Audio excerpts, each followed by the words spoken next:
I want to welcome you all to tonight's discussion of Steve Kotkin's terrific new book, Stalin, Paradoxes of Power. I'm Tim Fry, the director of the Harriman Institute, and we put on more than 100 events a year at the Harriman, and they're all terrific. They're all special. Some are a little more special than others. I think a lot of us have had February 4th circled on our calendar for a long time. And just to give you some sense of the pull of the Harriman Institute, if you look over out the window on this side, we've lit up the Empire State Building red in honor of tonight's event. That's impressive. Yes. That's the impressive. pull of the Harriman family continues to this day. I just want to say one word about the book, which you should all read, and more importantly, you should all buy. So, now, all biographers struggle with the challenge of the role of the individual and the context in shaping history, and some pay more attention to individuals and some pay more attention to deep structural factors. And Kotkin's book, I think, is really wonderful in walking this fine line and showing a very nuanced portrait, showing the moments when Stalin's personal decision-making really mattered, but also giving us really rich social context. And I think saying that Kotkin's book is about Stalin is a little bit like saying Anna Karenina is about a marriage. We get not only this great biography of Stalin, but we also get this really wonderful global history, this narrative of politics and economic development that really gives us a much better understanding of the forces that really drive history. So you're really in for a treat tonight. We'll have David Remnick posing questions to Steve Kotkin for a while, and then at some point we'll open up the floor to very brief and insightful questions. Those are the only kinds that are allowed. So please join me in welcoming David Remnick and Steve Kotkin. I'd first like to begin by saying what an honor it is to be here with Stephen, whom I've known for, 25 years or so. And it seems to me that in his scholarly life, he has been preparing to write this book from the very start. Some of you know, some of you might not, that he's written brilliantly on what one could call Stalinist civilization. There are two books on Magnitogorsk, and also the collapse of what ultimately was Stalinist civilization on Armageddon Averted. And he has been at this field chipping around what one could have thought was the beginning of this project for quite a long time. Anybody who looks at the footnotes of this first volume alone can really only fall down dead at the immense, earnest, incredibly intense labor that has gone into this book in the archives all over Russia and in libraries from one end of this country to the other, and in Europe as well. And I think the best way to start is to recognize that the libraries are filled with Stalin biographies. We all know them. We know the work by Trotsky and Souverain and Carr and Tucker and all the rest.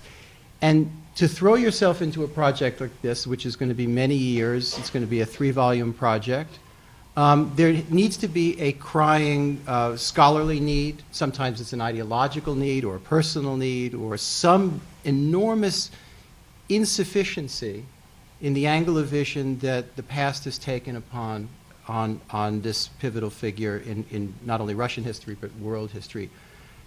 Begin by giving the map of insufficiency or difference that you set out to correct and supplement.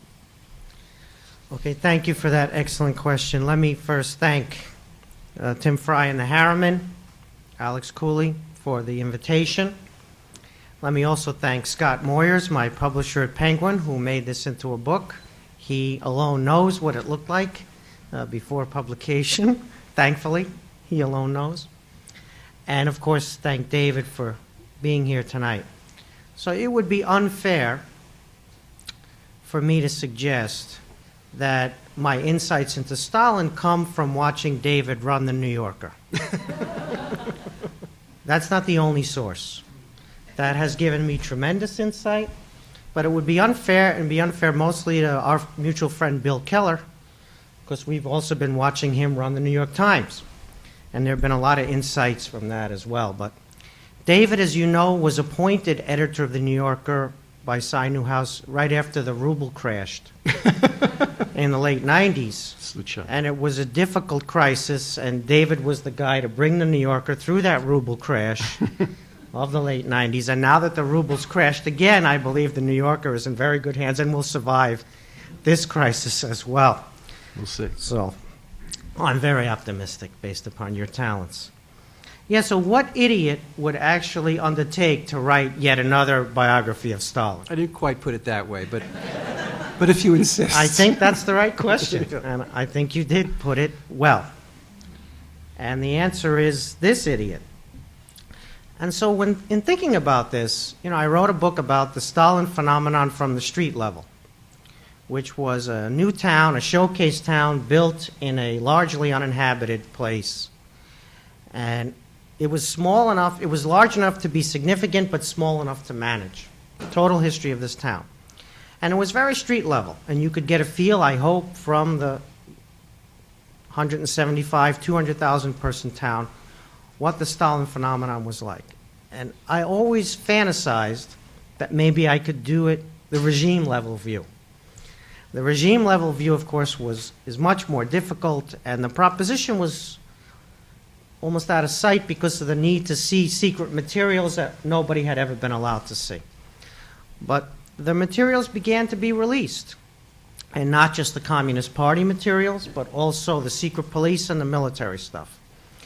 It began with the Communist Party materials, the declassification of the secret archives. In 1999, Stalin's personal files were declassified and made available to researchers, which obviously earlier biographers would gladly have read if they had been given the access to. And also Dmitry Volkogonov, who had the military and police archives, many, many documents, 55 microfilms of documents, brought them here to the United States. And so that was sort of the beginning of the idea that this could be done. But then again, it wasn't obvious that it needed to be done. And that's the thrust of your question. And so I would just say that there's a bit of a Gestalt switch involved in the project. In other words, I try widen the lens, take the Stalin phenomenon on a much bigger, wider view. Of course, his person, his personality, where he comes from, etc. But more than that, the world into which he's born, and which he will eventually shape, but he doesn't shape the world from his birth, obviously. That comes much later. And so the wider view, I thought, would potentially be something new and interesting. You would see a context, you would see a bigger history, you'd see the sweep of Russian history in addition, and that might illuminate more about him, potentially. And the other thing I thought would be useful would be not to accept what we thought we knew. Meaning that if we thought we knew something about his life, let's make sure that it's true. Mm-hmm. Let's look at the original documentation again, and let's take nothing for granted. And so in that process of the widening view and then the deeper look at the supposed documentation, I myself changed my view about Stalin. And so I thought, well, if I'm thinking differently, maybe there is something to communicate to a wider audience here. That will be judged, obviously, by the readership, but nonetheless, I think that, there's no subject I know that's bigger than Stalin. You tell me what subject is bigger than Stalin. Hitler's 12 years. Mao is one of the few subjects that's on the same scale as Stalin. But you have 30 years of rule, and it's a big subject, and we'll see. So, Steve, that opens up a number of questions that interest me. First of all, does a biographer have a model? You're talking about the sweep of history as opposed to something more focused or ideological or what have you. We know the biographies that are written in the real flow of an ideological time in American history and American historiography as well. Deutscher would be one of them. But is there a model for any other kind of biography that you looked at and thought, if I can reach that kind of pinnacle with my Stalin, I will have done something? Yeah. So there's a two-part answer to that, if that's okay. So the first answer is that when you're going to do a book like this, you have to find a few examples that are inspirational. And so you go out and read the big stories. And for example, the Chief, William Randolph Hearst biography by David Nasso, I read that, and I thought, that's really spectacular. If I could do something like that, I'd be very grateful, or even something approaching that. And then, of course, you read the Caro books on LBJ, and you think, yeah, I wish I had written Master of the Senate, for example. You wish you had done something like that. And then you read some books which are maybe not positive examples, but teach you something else. So you read Dutch, the biography of Reagan, for example. And you're like, I don't think I want to do that necessarily. And then, but you're careful not to mention this in public because you don't want to... You're among friends. You don't want people to think that, you think you're David Nasso or Robert Caro or whatever. You do that kind of silently, quietly. And so I did some of that, and there are others that I could mention now, but there are some really big biographies. The only really great biography in our field that's enduring is, in my view, the Deutscher 3 volumes on Trotsky. Lyrically written, just absolutely beautiful prose, and an empathy for the subject, and a big story. And so, obviously, I don't share the politics of Deutscher, but so what? It's a magnificent book. So the answer is, yeah, you read up and you see what other people have done. But there's a second part to the answer, if you'll let me. So, you read biographies, let's say, great painter, Picasso, or great novelist, great poet, and they did something which is transcendent. There's transcendent art there, right? And you get into the biography, and it turns out, they had trouble with their mother.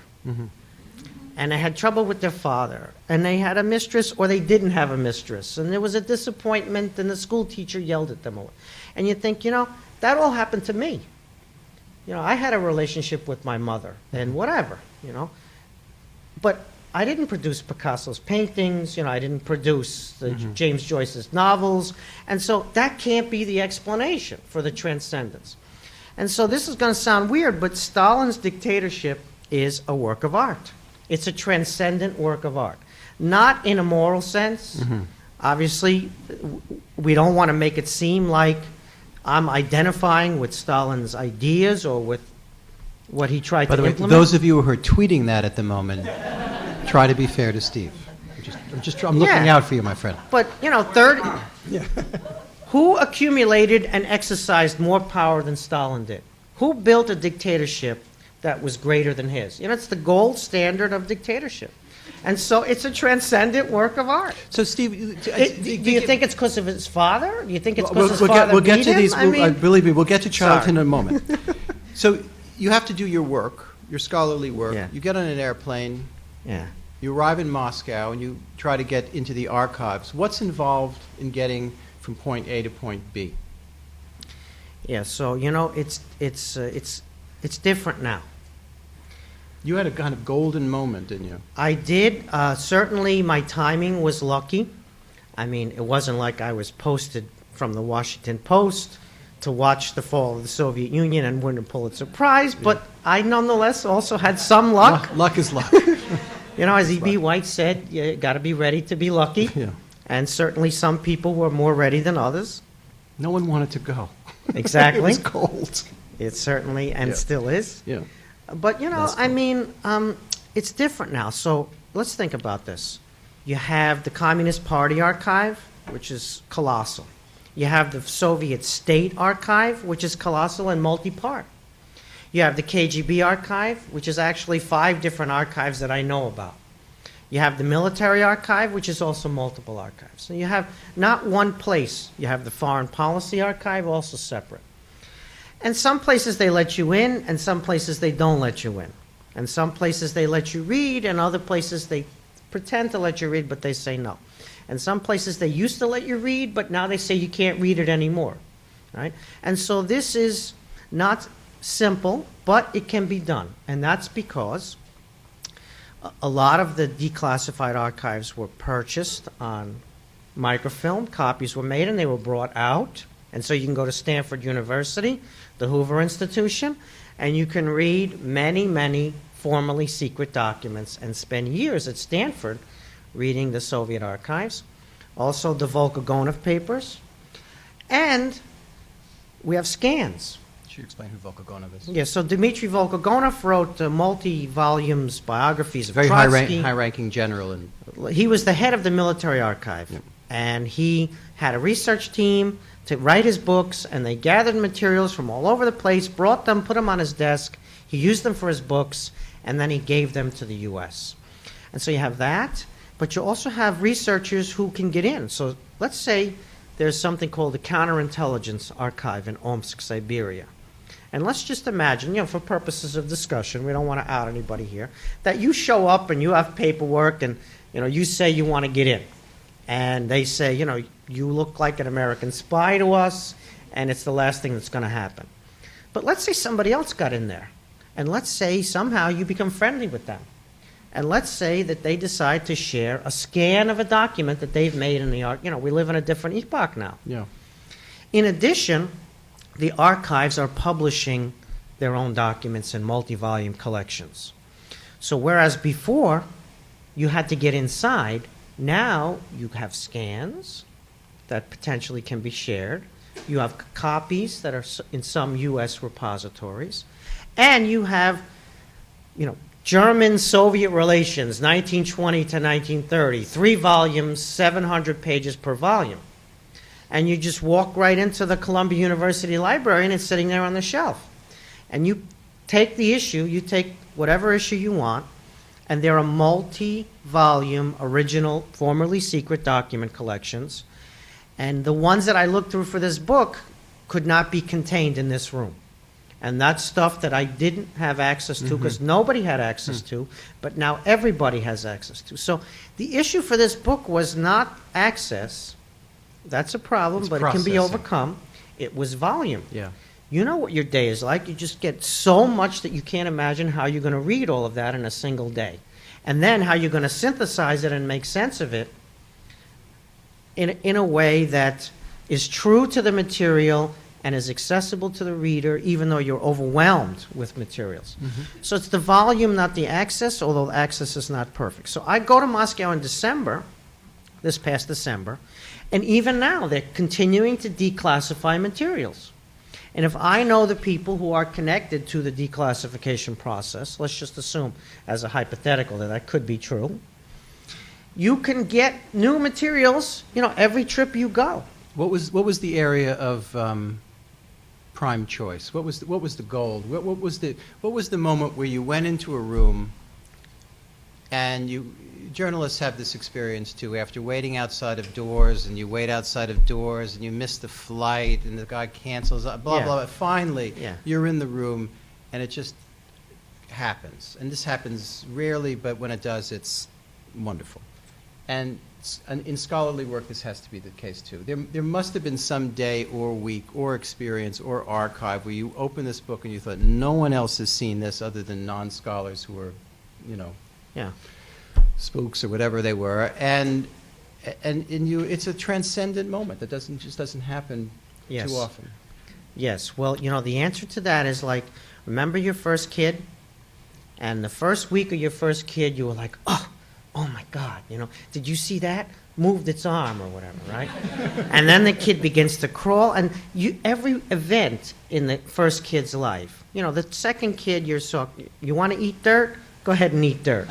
We're talking about the first kid, though. Yeah. And the first kid, every single moment is a revelation. And so that's what happened to me.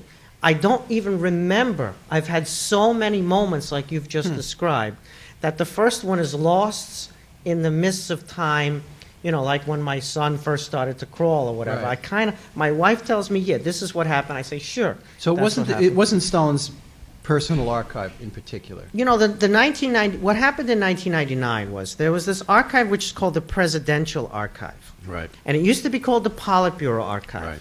And in fact, for some time, it was in Stalin's old office, actually, in the Imperial Senate on Kremlin territory. And it moved out onto Ilinka, to the Central Committee, which is a small street in between the Central Committee and the Kremlin.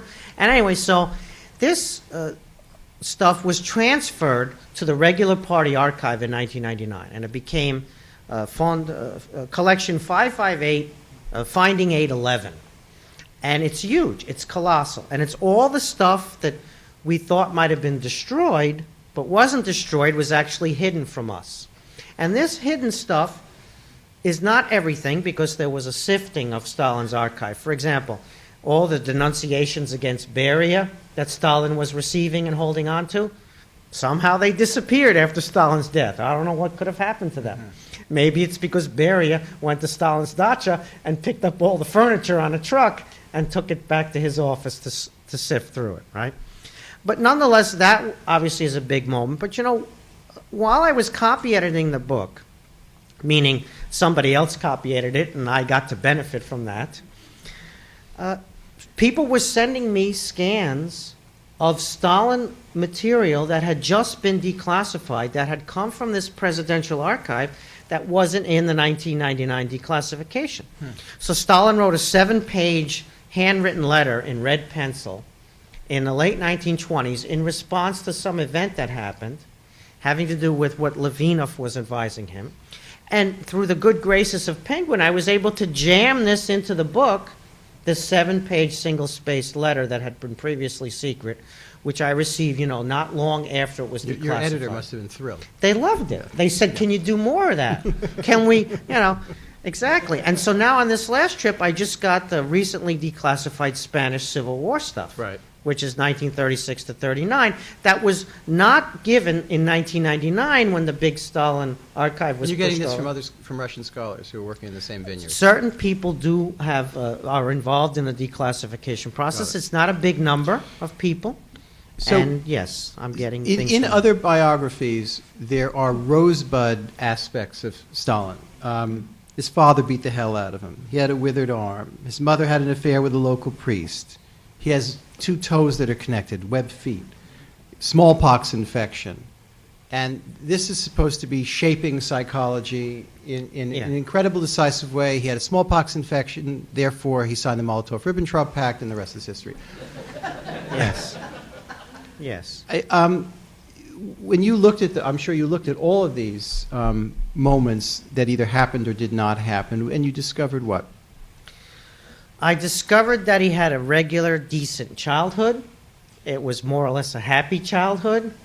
It wasn't especially violent. There is very little documentation that anybody beat him. He did participate in some street brawls, but then again, I went to Catholic school, and I was a half-Jew at Catholic school, and I had a street brawl, an uninvited street brawl every day at Catholic school.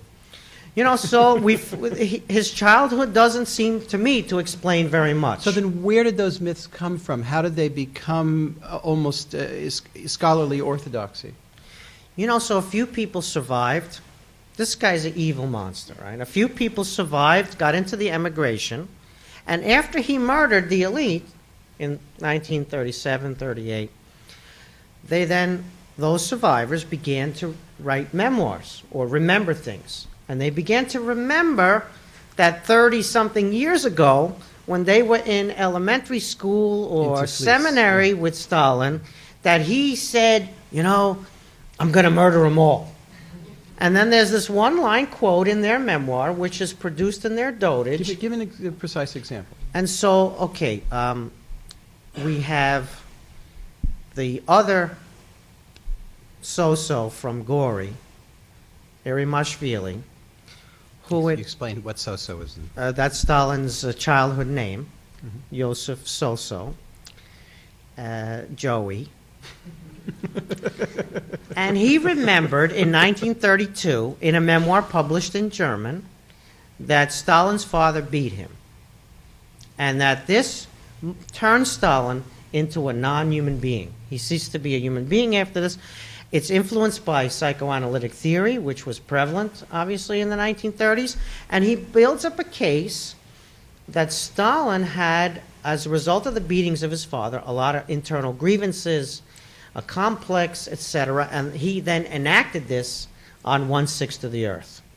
And so then I went to look, where else do we have documentation that Stalin's father beat him? There's a lot of documentation of memoirs which Beria collected. Beria was the secret police chief. It was almost a co-regime under Beria for a long time. especially as Stalin got older and sicker. And Beria thought that he could flatter Stalin.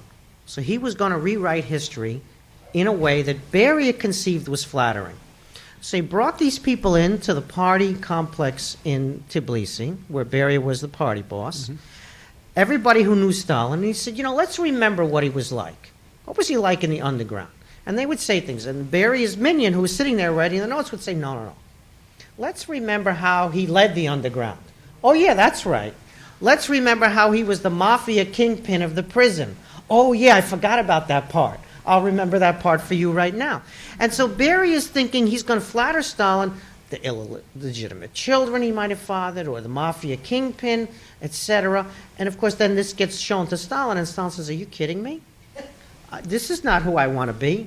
Beria miscalculates, and Stalin says this is not getting into print, and it all goes into the secret archive, and then gets declassified in the 90s and is discovered as formerly secret, therefore it must be true. It's like the art that the KGB bulldozed. It was junk till the KGB bulldozed it, and then it was dissident art. Right? So that's what we have with the Stalin memoirs here. We got Beria's flattery becoming the stories, and so it turns out that maybe that stuff might be not very, let's put it this way, if your fact checkers got their hands on that stuff, it wouldn't get into your magazine. Our fact checkers were your students. True story. And one of the points you make in the book at some length is instead of being a kind of street urchin, in fact, he's a terrific student. Yes. He's very smart. Yes. He's a striver. He's a striver. Okay, his father was not a dentist. I'll give you that.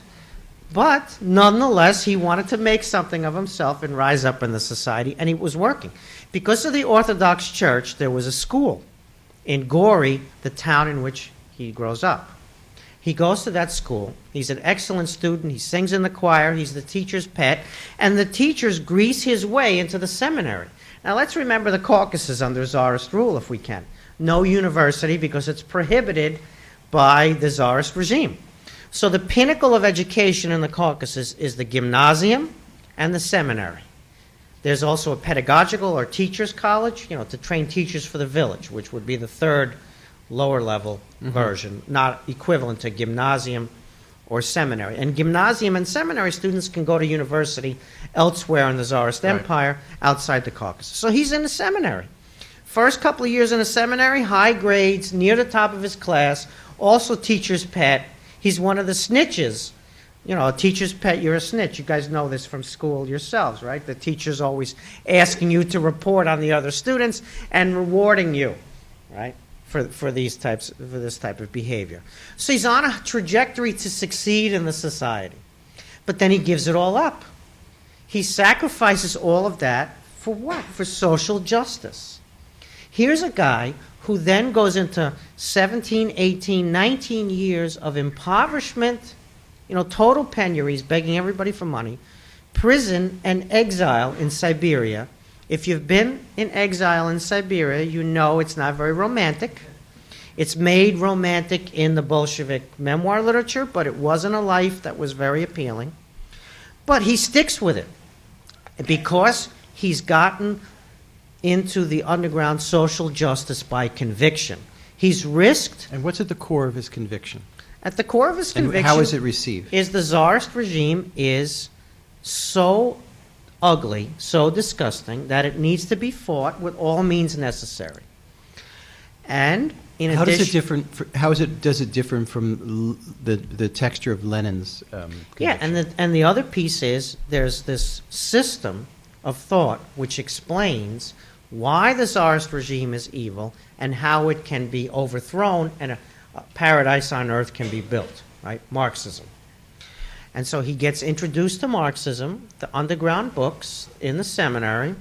He begins to get in a small circle, 3 people, 5 people, whatever, that read these prohibited books. It's not only Marx, it's Darwin, because that evolution questions some Christianity tenets, right? And it's some Russian belles lettres, right, which also is important. So there's a package of readings with Marxism at the core, the experience of Tsarist oppression, defining the solution in Marxism, and a mentor he had, Lado Ketsavelli, a fellow Georgian who was in all the previous Stalin biographies, and Tucker did a fantastic job with Lado Ketsavelli in his version of the young Stalin. And so he's now on this trajectory where he's fighting the regime illegally underground because politics are illegal. Regular politics you can't do. The reason the Tsarist opposition is the way it is because the Tsarist regime is the way it is, right? The Lenin, the underground, is produced by the Tsarist oppression. So he does that, and instead of giving it up, he's more and more committed over time. And so he's got one job ever in his life, legal job. He's the weatherman in Tbilisi, for less than 2 years. He lives in the observatory, comes out and takes the temperature, writes it down, and then goes back in. That's the only, before becoming dictator. It's a low stress. Of a sixth of the earth. That's his it's CV. a low stress job, isn't it? That's his CV. But then he enters this underground life. And the underground life is, not everybody does this, not every one of his generation. Many do, but not all. And many who do it give it up. Or they change their mind, they flip away from the outre radicalism. But he gets a deeper and deeper commitment to the revolution. So he's a man of ideas and conviction. Whether we share those ideas and that conviction is a separate story. What one wants to know, there's a million things one wants to know, but at the core of it is you provocatively use the phrase that the regime is a work of art, magnificent, transcendent work of art is your phrase. Yeah. But you also use the word monster. Yes. Monster. And I think that's as undeniable as can be. How does Stalin become that? Yes. Well, that is the burden of the book, right? Yeah. I mean, that's the big story. We may not be able to answer properly in the time we have here. There's 747 pages of text. But as one of my close friends says, it reads like no more than 620. Not. Depends if you read the footnotes or not. The pages just go by. Yeah. You know, but when does he begin to show sociopathic behavior? What are the roots of that? What's your explanation for that? So there's a big story here which has to do with Russian power in the world and managing Russian power in the world. We won't give that whole version, but let's imagine that you get to choose you're going to be a superpower and you get to choose your geography.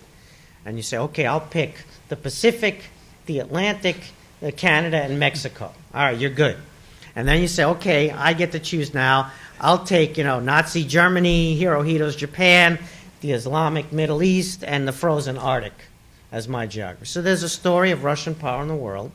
There's a story of Russian institutions and trying to manage the peasantry because, the international system is a little bit unsentimental. They don't say, geez, it would be unfair to take advantage of you. We have a navy. You don't have a navy. We're going to show up in your port and tell you how to live. That would be unfair. We're not going to do that. There's going to be no imperialism.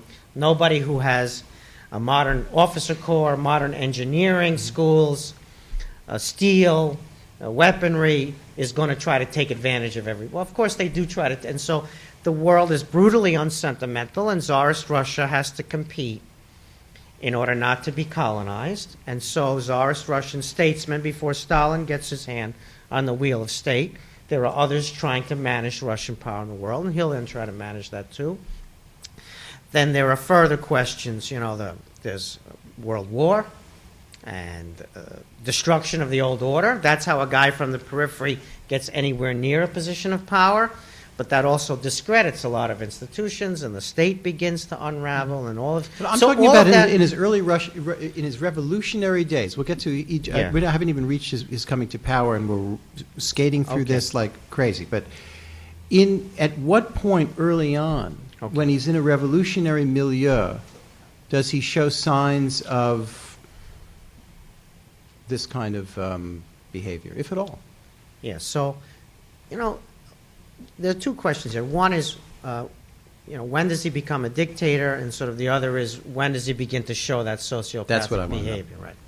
So the sociopathic behavior is only visible in retrospect to most people. One of the things you have to do is you have to follow in real time what those around him thought of him, not reminiscing 30 or 40 years later after he's murdered everybody. But, what did they say in 1907 about him? And what did they say in 1911? And what did they say in 1917 and 1923? And if you limit yourself to that evidence, not because the other evidence is all false, but you're just not going to use it on principle. It's other people use it, and some of it may be true. But you're just going to follow it in real time, people who are close to him. And there's very little evidence of sociopathic behavior that's documented in real time before the late 1920s. It's only reminiscences from subsequent. There are a couple of moments, but the moments are not sociopathic. They're not, I'm going to murder millions of people, I'm going to enslave the peasantry. There are no moments like that recorded in real time as he's going through his life. It's one of those things, the cat in the microwave stories, right? Johnny puts the cat in the microwave and turns it on, and you can't believe that he did that, right? Well, there are no moments like that where he put a cat in a microwave, equivalent, which there are moments where he participated in revolutionary violence, but hey, this is Tsarist Russia. And the Armenian Dashnaks in the Caucasus participated, you'll excuse me, in a whole lot more violence than the Bolsheviks or Mensheviks did, right?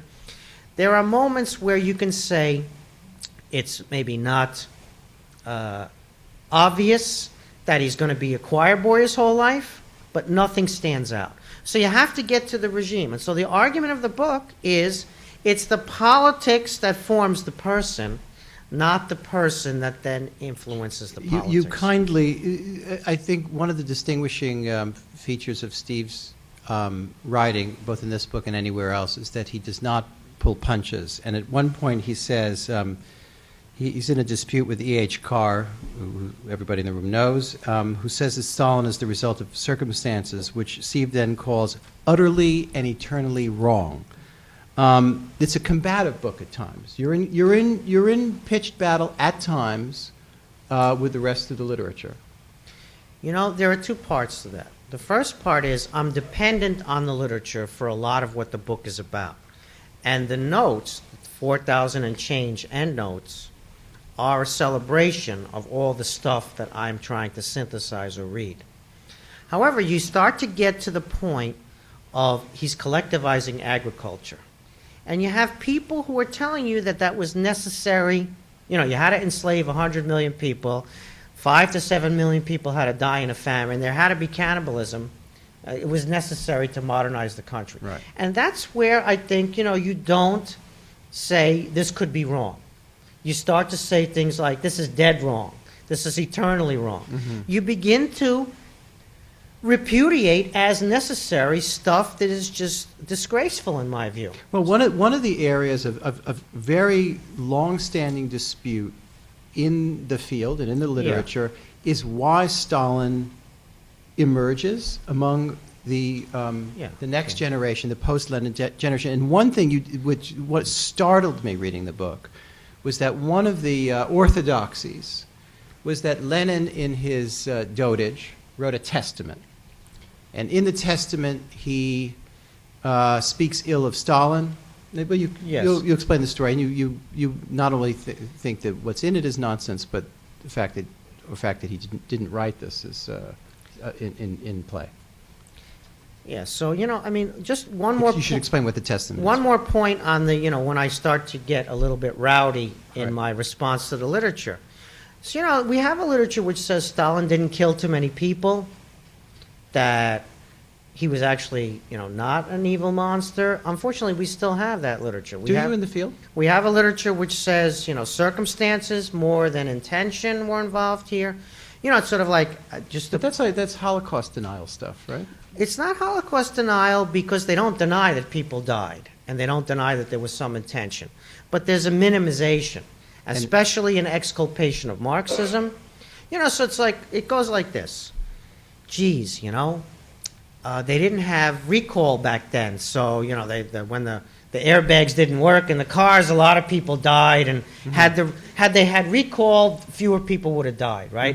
And then you say, well, geez, how'd the bullets get in the back of their neck if they were killed by the airbags opening accidentally?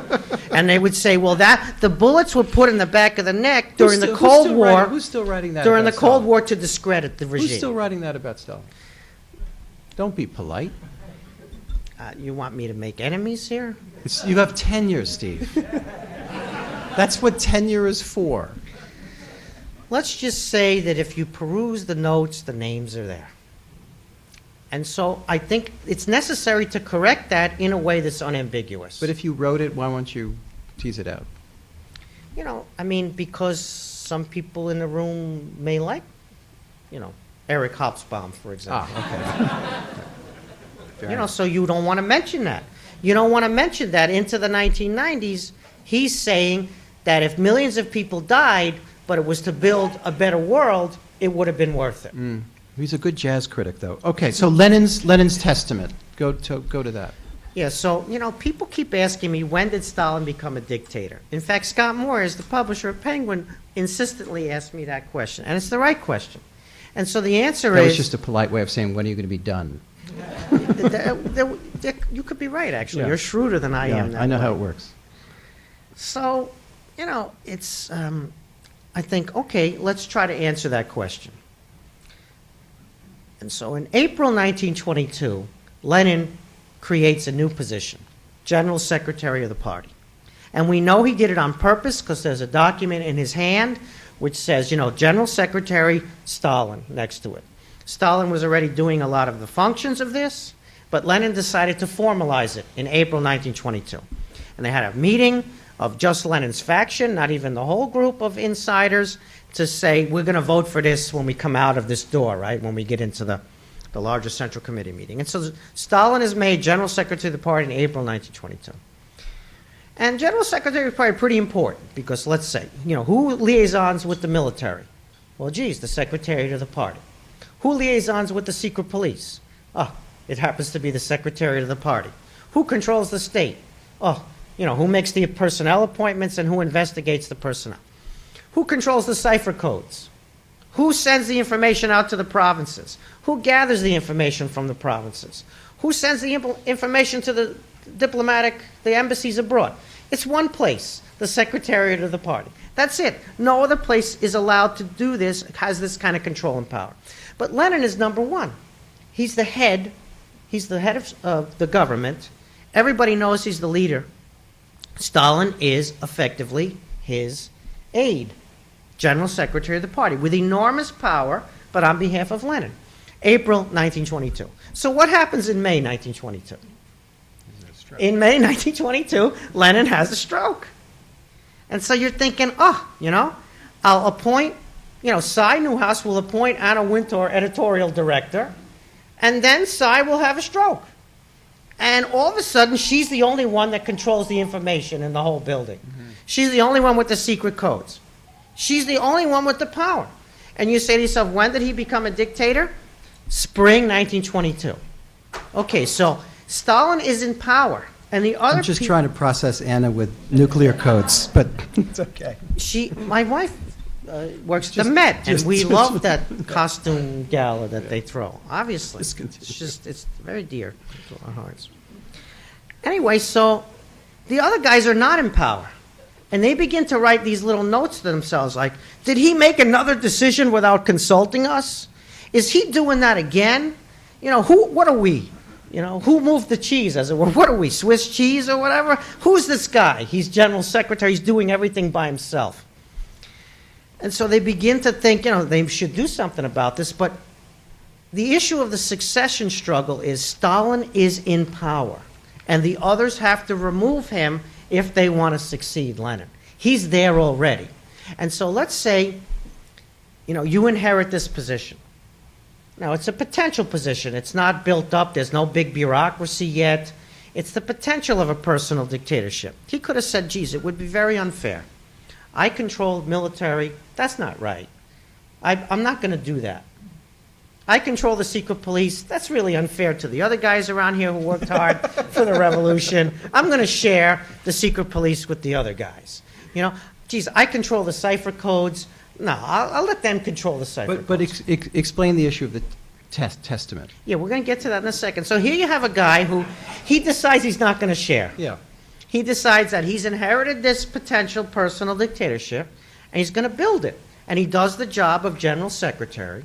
He fulfills the functions, and that's the construction of a personal dictatorship. It's not easy. If you've ever tried to build a personal dictatorship, you know it's a lot of time, it's a lot of effort, there's a lot of intrigues, there's a lot of backstabbing, right? So the secret police is not easy to control. You got to find somebody. There's a secret police chief, and you got to find somebody to watch the secret police chief.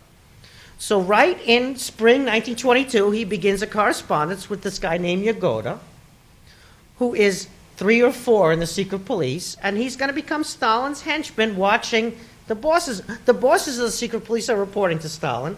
They're being watched by somebody that they don't know is reporting to Stalin. And then Stalin finds an enemy of Yagoda who hates him to report on him, so that the guy he's got reporting on the others is also being reported on.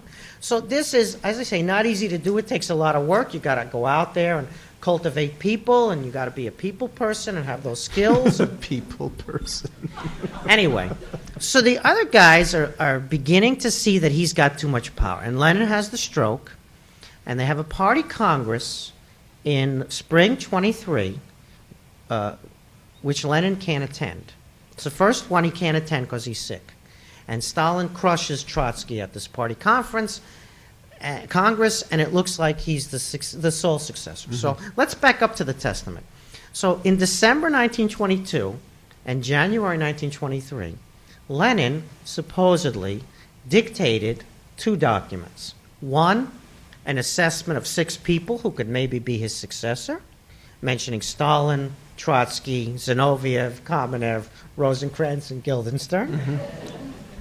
And then there's another document dated January 1923 when he calls in dictation for Stalin's removal. And this is supposed to be his last will and testament, to be opened only after his death. And so, like any person, you know, curious, you go to the archive and you ask for the document. You're like, can I see the Lenin Testament? And if he dictated it, there should be a shorthand, handwritten version of the document from the dictation. There's other Lenin dictation from a slightly different time in which there is a shorthand, handwritten, you know, stenographic. You know, when somebody is speaking, you don't write every word, you don't write the full word, etc. So there is no such document. And you're thinking, oh, that's a little bit interesting. And there's a typescript. And you say, okay, maybe, you know, they lost the original or whatever. It seems like a very important document to lose. They have all these other documents that are very damning that you would think they would have destroyed. I got this one. It's not, there's no copy of the Testament in Stalin's personal archive, and there's no handwritten version in Lenin's archive. Okay, and it turns out the typescript changes over time. It's not the same document in all time periods. It was published, for example, in 1927, and it's a different version from the one that comes later. It was published where? In the Party Congress Annals, a special supplement to the Party Congress. Damning Stalin. The 15th Party Congress, December 1927. Mm-hmm. Anyway, so you start to get suspicious of the typescript. And then you start to think, geez, you know, let's look at the circumstances of this. Right when I'm getting suspicious and doing this, some guy named Valentin Sakharov, who's a Russian historian at Moscow University, he publishes a 700-something page volume on the Lenin Testament, explaining why there's no document and all the other things. And the book is now 13 years old, 2002. It's still not in the literature yet. And so whatever you think about the Lenin Testament story, it's 13 years old already, the questioning of the Testament from Sakharov. So Sakharov, as I was trying to puzzle through, but he did a much more thorough job. This was his principal focus, not just an aspect. And he begins to show when the typescript came out. In other words, it's supposedly last will and testament only after his death. He's still alive, and in May 1923, Krupskaya, Lenin's wife, gives a copy to Zinoviev. Zinoviev, high official in the Politburo, with Lenin in Zurich before the revolution, Zlata, his wife, is close to Krupskaya, so there's a connection there. And she gives him one version of this, which is not nice about. Stalin is kind of trying to balance the power. May 1923, Lenin is still alive. And you think, that's violating what the story was, because it's supposed to be only after he's dead. Nothing happens. No consequences for Stalin. Lo and behold, in June 1923, a second document comes out, the one allegedly from January 23, and it calls for Stalin's removal. Now, if they're dictated December 22, January 23, and she's handing them to Zinoviev in May 23, why doesn't she give them both at the same time? Why is only after the first one flops in terms of restraining Stalin's power does the second one suddenly appear calling for his removal? You're a little bit suspicious, right? Then you have things like the doctor's journals around Lenin. Paralyzed, can't speak, those kind of recordings. Right. And you start to think, geez, how much dictation was he capable of? And then you have the documentation of his secretariat, which is, Lenin turned left and Lenin turned right, and Lenin did this document came in and this document came out. And no record of those alleged dictations, right? And so you start to put the circumstantial evidence together, and you're like, maybe he dictated the document, or maybe his wife interpolated his thoughts on his behalf and produced this typescript that she then gave to Zinoviev, trying to balance the power. Steve. And so in the end, I don't say it's a forgery, because there's no evidence that it's a forgery. But there's also almost no evidence that it is produced by Lenin. I have one last question, because I want to get to your questions, and it's the low blood sugar moment of the day, I'm sure, for some. For me. Stalin makes a incredible, you touched on it before, an extraordinary decision in 1928 to collectivize the peasantry. Why does he do this? It is the transformative decision in your book and in the historical period. It leads to the enslavement of no less than 100 million people, and consequences that we know from reading Conquest and any number of other places. Is that part of the building of a transcendent work of art, or what is going on there? Yeah, so that's a big one too. But so the old story of collectivization was that Stalin was building his dictatorship. Therefore, he was consolidating power, and there was a group that was against collectivization, and to destroy that group, normally associated with Nikolai Bukharin, he sort of went forward on color. So it's a almost cynical, power-pursuing consolidation of personal dictatorship. Well, if you've proven in the book that he's already consolidated a personal dictatorship several years earlier, that explanation is not going to hold, even in the most nuanced fashion, right? You got him coming to a Politburo meeting saying, they're having a discussion about something, and he says, well, 4 months ago I put down a revolt in the Caucasus. And they all look around like, huh? He just mentioned it as an aside. There was a revolt in the Caucasus. He says, yeah, there was a revolt, and I put it down. And, I'm just mentioning it now. They didn't have Twitter then. No, they didn't have Twitter, and they had pretty good control over the secret police information, which I think is hard now. I think it would be very hard to reinstate that, but they're trying. And so, it's not. I don't think it's the old story. And so in my version of it, there's a story about, Russian power in the world and trying to modernize this country in the brutal, unsentimental international system. There's a story of the long-standing attempts to do something with the peasantry, Stolypin's version of it, which is to bet on the private yeoman farmer, and they're going to be Stalin's version. And so my argument is that without an understanding of Marxism, and Stalin's commitment to Marxism, without ideas, not ideas alone, absolutely not ideas alone, but without ideas, you cannot explain this decision. Meaning, they were going to eliminate capitalism. They were going to transcend like Hegel said, Aufhebung, transcendence of capitalism.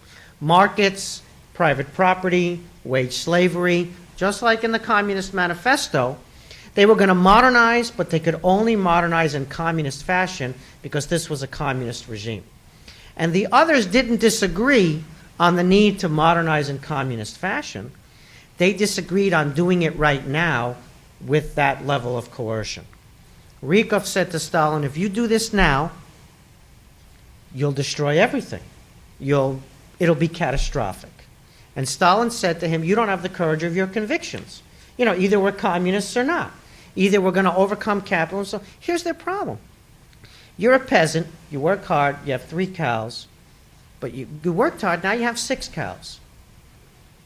And it's better that you have 6 cows instead of 3 cows because that's more for the regime to tax. But now that you got 6 cows, guess what? You're a kulak. And so it's better that we have those extra cows, but the problem is you're a private farmer, you're hiring other farmers to work for you, wage slavery, you're aggrandizing, you're a kulak. And they all agree that kulaks are evil. Not a single significant person in the top of the regime says in the 1920s debate that markets are okay, that capitalism is okay. Including Bukharin. Correct, not a single one. The argument is about timing. The argument is about if you do it now, it'll be a catastrophe. Not that we need to have communism in the countryside. They all agree. And Rykov is correct. Stalin's collectivization by coercion is absolutely catastrophic. The things that Rykov predicted would happen happened much worse than what he predicted. Famine, murder of the livestock, destabilization of Stalin's personal dictatorship even happens, right? But Stalin sees it through. He goes all the way through to the end. So he's a product of his time. He's a product of the history in the book. He's a Marxist like everyone else at the top of the regime. But there's something singular about him, which is his iron will and determination. Follow through, see it through, right through, no matter what. Stephen, thank you. And now, look, we're going to take questions. The question was, how do Stalin's policies relate to Putin's policies? While standing on one foot, Rabbi. We'll start with the simple question first, right? Okay. Nice that you called on that question. Yeah. Thank you. Yeah, so let's remember that Putin is not Stalin. And nobody is really Stalin, right? It's a singular figure. Mao is really one, and Hitler, that's about the whole set there, right? That you can describe. So we can't... Not even George Steinbrenner. All right. We'll think that will be offline discussion after we're done. But so, Putin is not Stalin and could not be Stalin even if he desired, but he doesn't desire to be so. But here's 2 things that we see that are really interesting and important. One is, and these are echoes of Stalin and actually of Tsarist regime also. Russia continually claims it wants to build a strong state, striving for a strong state. What happens in the striving for a strong state? Personalistic rule. Personalistic rule is the opposite of a strong state. It's arbitrary, it's capricious, and it has many weaknesses. You can't get people to implement the laws, for example, especially if they're far away, if they're 15 feet outside the Kremlin. And so you get the desire for a strong state leading to personalistic rule. We see this with, obviously, the Stalin story I'm telling in a version of it, and we have this now with Putin. And I think that's a deep structure in Russian history, weakness of institutions, appeal of personalistic rule, and not understanding what a strong state actually means in practice. And its persistence is a cultural question or a political one? It's a combination, including circumstances. A lot of times you want to build a state there after a big collapse, which is very hard. And so the collapse, the circumstances of that vacuum push you in a certain direction. The second piece of the answer of, Stalin, Putin is the providential power, special destiny, special mission in the world, Russian exceptionalism. You kind of get this again and again and again. Once again, not in exactly the same form. We don't want to say it's identical. But they can't be just a regular country. They're special. They are a civilization. They are providential, meaning something about God is involved here. Exceptionalism. And lo and behold, the personalistic rule and the Russian providential special mission are mutually reinforcing. And the more you get one, the more you get the other, and the more you get the second, the more you get the first, in a kind of loop. And so here we are again. It's a special country, and it's got personalistic rule after a big collapse, and modeling, emulating previous institutions, dealing with the Russian power in the world in an unsentimental where you want to be a great power, but you're weaker than the other great powers. So it's not solely the desires, the intentions of the leader that produce this. There's a larger package here of circumstance, world history, Russian culture that gets you this. And so in the end, it's a big problem, because how do you get out of personalistic rule? You need either an overthrow again, which puts you in a potential collapse scenario. We've experienced that recently. Yeah, or you need the person to get you out of personalistic rule. You need an act of personalism to help you transcend, and that also is a very complicated story. So This it's depressing. This gentleman on the aisle here, Yes. in the blue sweater. Yes, you, sir. Here comes the microphone. There it is. Oh, you explained the evolution of Stalin very successfully. I always wondered, was he a cuddly little 2-year-old or a monster? But when he was in the underground, it was infiltrated by police spies. Yes. And today's close friend could be tomorrow's enemy. Yes. Well, so nobody who would become trustful under those conditions. So, I mean, I think anybody would become paranoid, wouldn't they? And secondly, the problem of the 30s has to do precisely with the question of time. It took America, 70 years to industrialize? The Russians had 10 years. I think, had they not done so, So the Nazis... your question, let's Do you think that the Nazis wouldn't control Eurasia had it not been for the horrors of the 30s? Okay. Is there a Thank you. relationship? Thanks very much. Yeah, there are many ways to modernize. And murdering your officer corps, your diplomatic corps, your industrial directors of factories, murdering everybody with any expertise, that strikes me as not the only way to modernize. I think there were other ways to modernize, but that's in Volume 2. But your point about, your first point, which was about, wasn't he a paranoid because everybody in the underground was paranoid? And the answer is no. Not everybody in the underground was paranoid. Not everybody who went to the seminary turned out to be a murderer. There were many people who went to the seminary and didn't join the underground. There were many who joined the underground and were, aghast at the violence, right? So we need to remember that, yes, he's a product of his time, but that there is a personality here. They used to joke, Khrushchev did the secret speech, the cult of the personality. And they mocked Khrushchev. They said, sure, there was a cult, Nikita, but there was also a personality. And there was a personality. Right here. Just, I'll repeat it. Don't worry. My question is about the 1930s. Okay. So do you ascribe any Little veracity? Do you ascribe any veracity to the theories that there really was some form of opposition to Stalin, for example, at the 17th Party Congress that helped trigger the Great Purge? Yeah, so that's a great question. That's in Volume 2. And as Scott will tell you, Volume 2 is mostly baked, but not fully baked. I wouldn't say it's half-baked. At least when it's finished, we don't want that to say that. But so the answer to the question is, there's opposition to Stalin over the famine in 1931, 32, 33, which is well documented. And he knows that because the secret police reveal it. But the story of how they tried to remove him at the Party Congress in 1934, that story is not documented. If it were true, if there were a conspiracy, there could have been a conspiracy, but there's no document. There are missing ballots for the vote for general secretary, which is true for every single party Congress, including ones that Stalin wasn't under threat. So we have to be careful.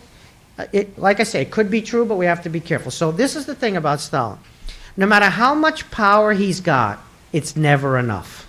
Never enough. He somehow needs to have more. He's controlling everything from an early stage, and he wants to control it better. He wants to control it more. This is one of the paradoxes of power that make up the subtitle of the book. The more power he gets, the more worried he gets. The more paranoid he begins to get.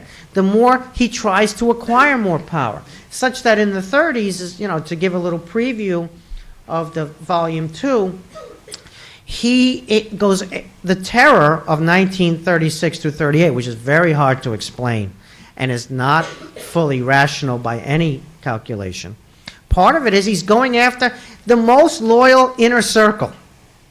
He's just going after them even though they're doing everything he wants, and there's no hint of disloyalty, and they all know that he's a greater leader than they are in terms of carrying this regime on his back, and yet he's really going after them hard, even though he's in full control of the situation. So we have to think about, Stalin's actions not in response to real-world problems that he's trying to fix, like opposition inside the regime, but to a very significant dynamic, a paradox of power where there's never enough. This is the thing about absolute power, right? It changes people. If you have tremendous power, this probably didn't happen to you. You're the same guy I knew 26 years ago. I'm Couture's a ski prospect, right? When you're in a position of tremendous power, you begin to feel a little bit differently. It's very sweet of you not to compare me to Stalin. I appreciate that. You are the same guy. However hesitant it was.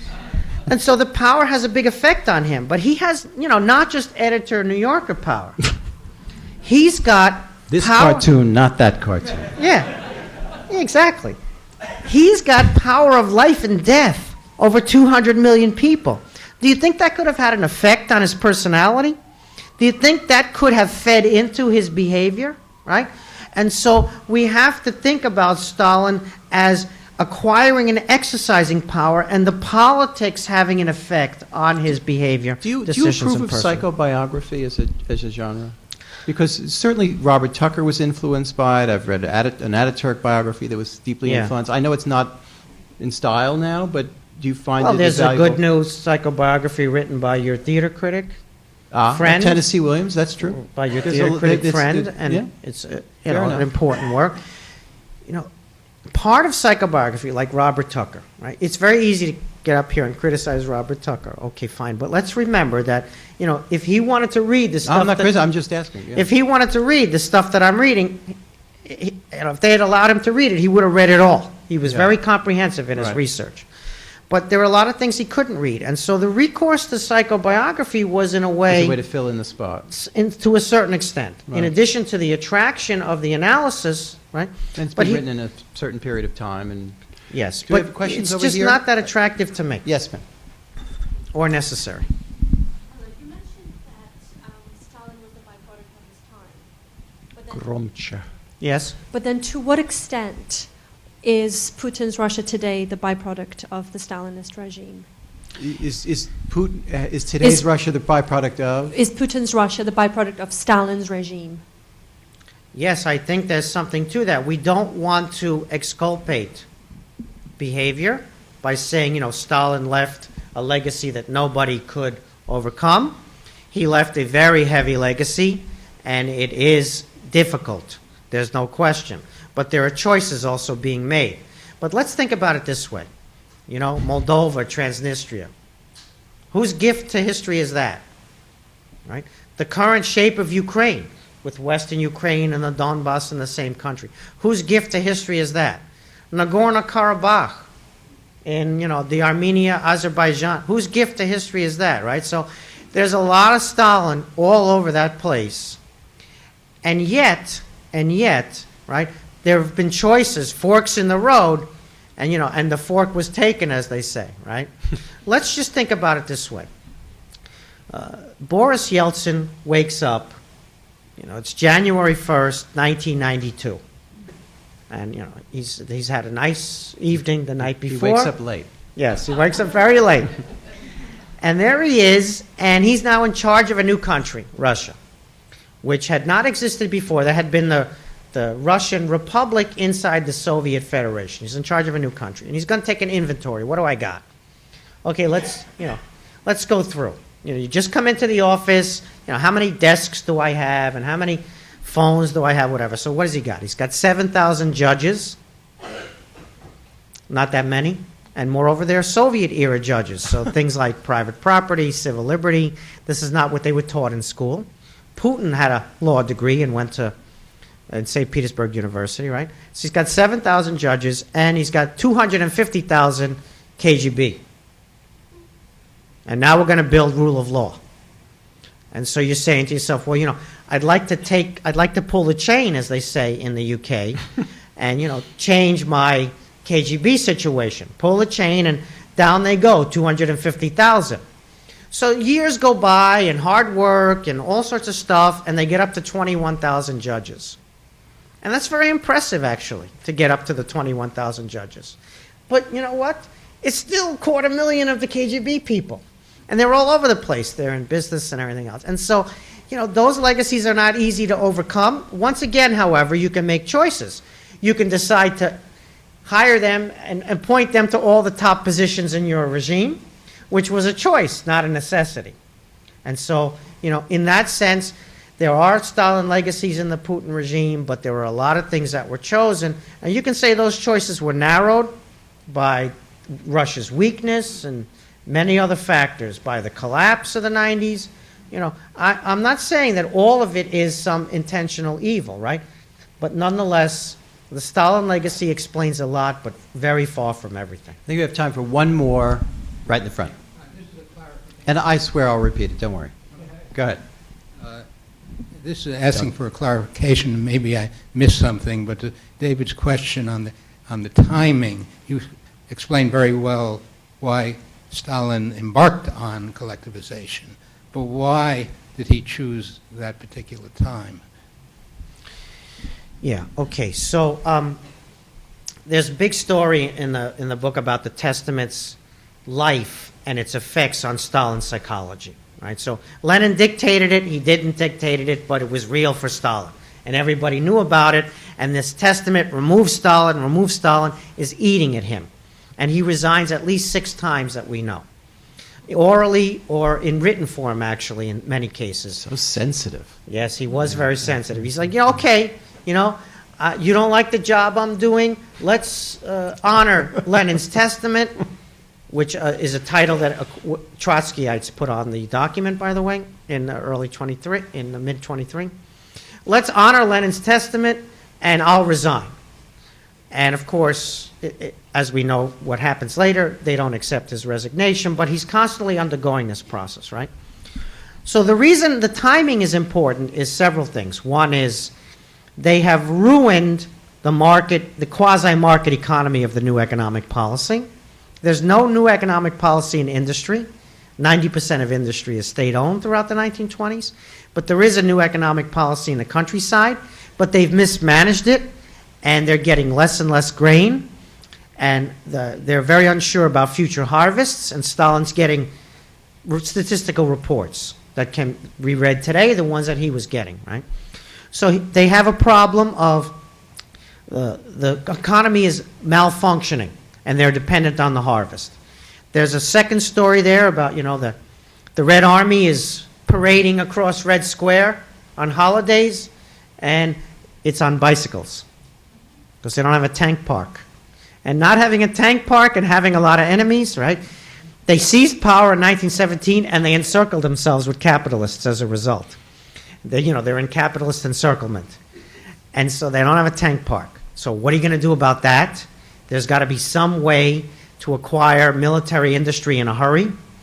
There are other factors too. Trotsky has been exiled out of Moscow to Central Asia, and so the next day Stalin's ready to announce collectivization, right? So it's a combination of factors on the timing, and it has to do with the realities and especially the perceptions of the development, how the 1920s are going, and how you can fix this Russian power in the world problem under a communist regime, because the choices are narrow because the regime is communist.